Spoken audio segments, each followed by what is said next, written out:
अटक ब्रॉडकास्ट। अस्सलामुअलैकुम, मैं हूं आपका मेज़बान हमीद अहमद नवान और आप देख रहे हैं अटक ब्रॉडकास्ट।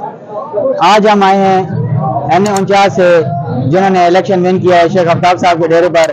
यहाँ पर लोगों का जमे कबीर आप मेरे पीछे देख रहे होंगे कि काफिले जोक दर जोक इकट्ठे होकर लोग अपनी पार्टियों के साथ आ रहे हैं और शेख आफ्ताब साहब को मुबारकबाद पेश कर रहे हैं, जिन्होंने हल्का NA49 अटक से 8 फरवरी का इलेक्शन विन किया है और ये 7वीं दफा उन्होंने NA49 से इलेक्शन विन किया है और अभी साबिका वफाकी वजीर भी रहे हैं और MNA के लिए भी अभी मुंतखब हो चुके हैं।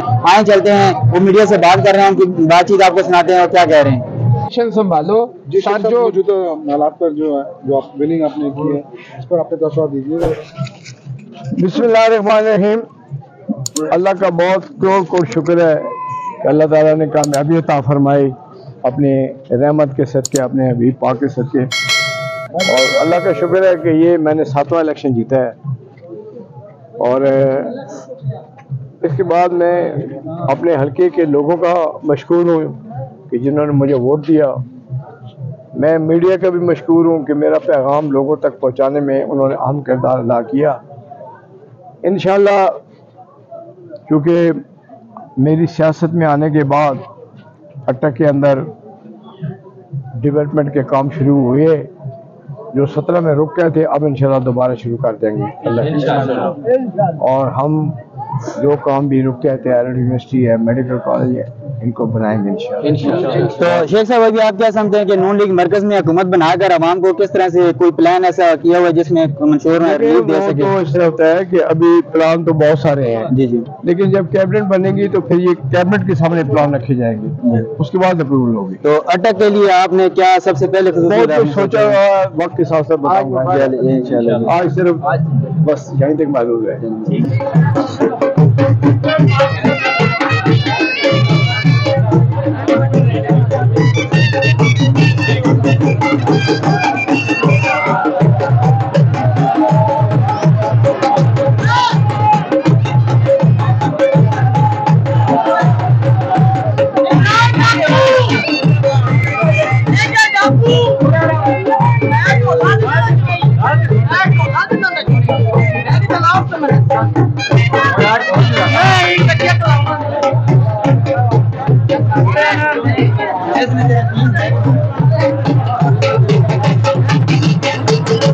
हमारे साथ यहाँ पर बहुत से नौजवान इकट्ठे हैं। अभी ये सारे नून लीग की जितने की खुशी में शेख आफ्ताब साहब ने जैसे विन किया है NA49, उसकी खुशी में सारे जश्न मना रहे हैं और इन लोगों से पूछते हैं कि क्या नून लीग मरकजी हुकूमत बना सकेगी। और आजकल जिस तरह महंगाई का और बिलों का इशू चल रहा है, क्या नून लीग हुकूमत में आकर इन इशूज़ के खिलाफ ऐसा इकदाम कर सकेगी कि इनको ख़त्म करे और आवाम को रिलीफ दे सके? जी अस्सलाम वालेकुम। वालेकुम अस्सलाम। जी, आपने जो सवाल किया, असल में देखा जाए तो माजी में जो मुस्लिम लीग की कारकर्दगी रही है, जब भी आवाम ने एतमाद का इजहार किया है तो डेफिनेटली मुस्लिम लीग की जो हुकूमत बनी है उन्होंने डिलीवर कर चुका है। बार बार मुस्लिम लीग नून को हुकूमत जब आवाम ने एतमाद का इजहार किया तो उसके पीछे रीज़न यही था कि हमारी कारकर्दगी जो है वो हमेशा मुल्क कौम के लिए, उनकी फलाह के लिए बेहतरीन रही है और मुस्तकबिल में भी बहुत अच्छे हमारे जो है प्लान मौजूद है। उसमें जो इस वक्त सबसे बड़ा मसला महंगाई का है और बेरोज़गारी का है, उसके हवाले से वो अवलीन तरजीहात में इंशाल्लाह शामिल होंगे। और ये बिलों के हिसाब से जिस तरह गैस के बिल और बिजली के बिल के अंदर इतने ज़्यादा टैक्सेस आ चुके हैं जो नवाज शरीफ साहब के पिछले दौर हुकूमत तक नहीं थे और अभी उनके इजाफा भी हुआ है और नए नए टैक्स भी शुरू हो गए हैं। क्या इनके अंदर नून लीग के पास कोई जामिया प्लान है जो इस पर अमल दरामद करके इसको ख़त्म कर सके?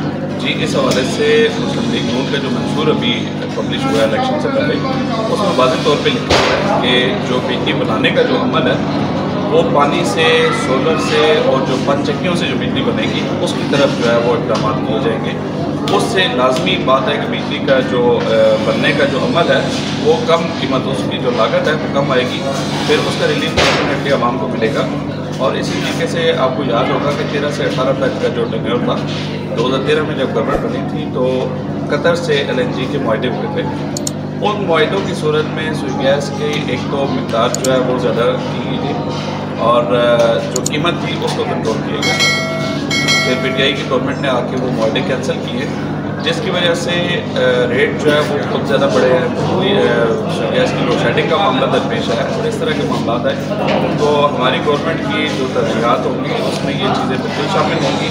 बिजली के हवाले से मैंने आपको बताया गैस के मुआहदे जो है वो दूसरे ममालिक से किए जाएंगे ताकि आवाम को ज़्यादा से ज़्यादा रिलीफ दिया जा सके। बहुत शुक्रिया जी। आप क्या समझते हैं कि अभी नून लीग मरकजी हुकूमत बना सकेगी?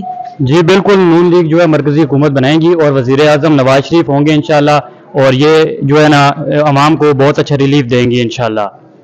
और ये अभी जैसे महंगाई का मसला है और इस तरह के मसाइल बहुत दीगर और भी हैं, खास तौर पे महंगाई और बिलों का मसला जो चल रहा है, गरीब आवाम की पहुंच से ये बहुत ज़्यादा दूर होता जा रहा है। तो आप क्या समझते हैं कि नून लीग की हुकूमत बनाकर मरकज़ में और इस रिलीफ दे सकती है? अस्सलाम वालेकुम जी। इंशाल्लाह जी अल्लाह ताला ने हुक्म आया जी नवाज शरीफ साहब जड़े ना वैद लीडर जड़े मुल्क जड़ा ना सवार सकने, बाकी इसके अलावा कोई भी नहीं है ना। महंगाई जिंदाबाद, शेख आफ्ताब जिंदाबाद, नून लीग जिंदाबाद, मियां नवाज शरीफ जिंदाबाद। जबरदस्त।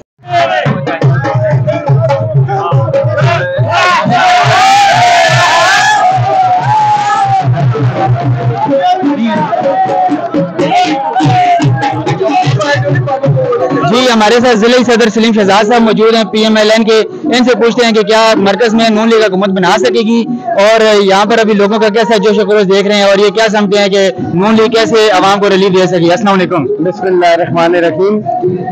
आपने बड़ा अच्छा सवाल किया है कि इंशाल्लाह जिस अल्लाह करीम ने करम फजल किया है कि N49 की सीट बहुत ज्यादा तफजात है कि हम नहीं जीतेंगे, जीत गए हैं। इसी तरह अल्लाह करीम फिर फजल करेगा, हम मरकज में भी हुकूमत बनाएंगे, हम सूबों में भी हुकूमत बनाएंगे, क्योंकि हमारा ट्रैक रिकॉर्ड है कि हमने खिदमत की सियासत की है और खिदमत अल्लाह करीम को पसंद है। हमने मखलूक की खिदमत की है और एक बार फिर 2017 से जो सिलसिला टूटा था हम उसे दोबारा लेके चलेंगे और फिर हम खिदमत करेंगे, हुकूमत भी बनेगी और वो हुकूमत पाकिस्तान के अवाम की हुकूमत होगी। मुस्लिम लीग नून के साथ साथ पाकिस्तानी अवाम की हुकूमत होगी और उसमें खिदमत होगी और जिस मकसद के लिए हमने मुल्क ला इलाहा इल्लल्लाह मुहम्मद रसूलुल्लाह की बुनियाद पे हासिल किया हम उस पे चलेंगे और इस पाक सरजमीन को खिदमत की सरजमीन बनाएंगे और पाकिस्तान को इंशाल्लाह मुआशी टाइगर बनाएंगे, एशिया का टाइगर बनाएंगे। नवाज शरीफ की क़यादत में, शेख आफ्ताब की क़यादत में हम इसको और इसके ग्रीन पासपोर्ट को बहुत ज्यादा इज्जत, तहफ़्फ़ुज़ और सलामती देंगे। अल्लाह ताला हम पर करम करे, अल्लाह ताला हमारी मदद करे। जी नून लीग के अक़लियत के जिले सदर हमारे साथ मौजूद हैं तारिक विलियम साहब। इनसे पूछते हैं कि अभी जो आवाम का जोश खरोश है ये क्या समझते हैं कि नून लीग मरकज में भी हुकूमत बना पाएगी? जी शुरू करता हूँ अल्लाह ताला के बाबरकत नाम से।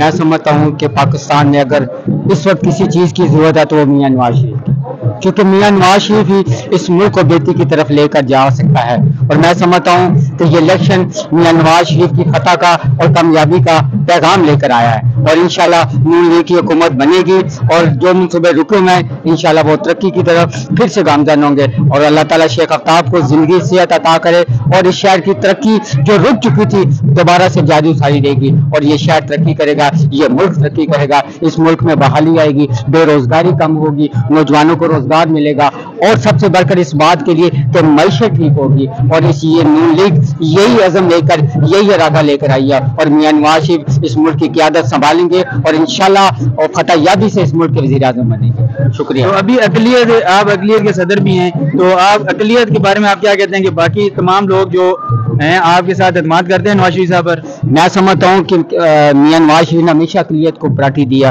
और अक़लियत के लोग भी उनसे बढ़ चढ़ कर प्यार और मोहब्बत करते हैं और उन्होंने हमेशा अक़लियत में मनगों को इज्जत दिया और मैं बड़ा शुक्रगुजार हूँ कि मियां नवाज शरीफ अक़लियत को, अक्सरियत को, सबको लेकर साथ चलते हैं और ये मुस्लिम लीग का आज़म है क्योंकि इसी मुस्लिम लीग ने पाकिस्तान बनाया और इसी अक़लियत ने इस मुल्क पाकिस्तान की भागदौड़ में अपना किरदार अदा किया। इसलिए पाकिस्तान की बका के लिए मुस्लिम लीग नून की हुकूमत, मियां नवाज शरीफ, मियां शहबाज शरीफ और इनके खानदान के आना इस बात की अक्कासी करता है कि मियां नवाज शरीफ इस मुल्क को इन बुरानों से, इन अंधेरों से निकालने की ताकत और कुदरत रखते हैं। बहुत शुक्रिया जी।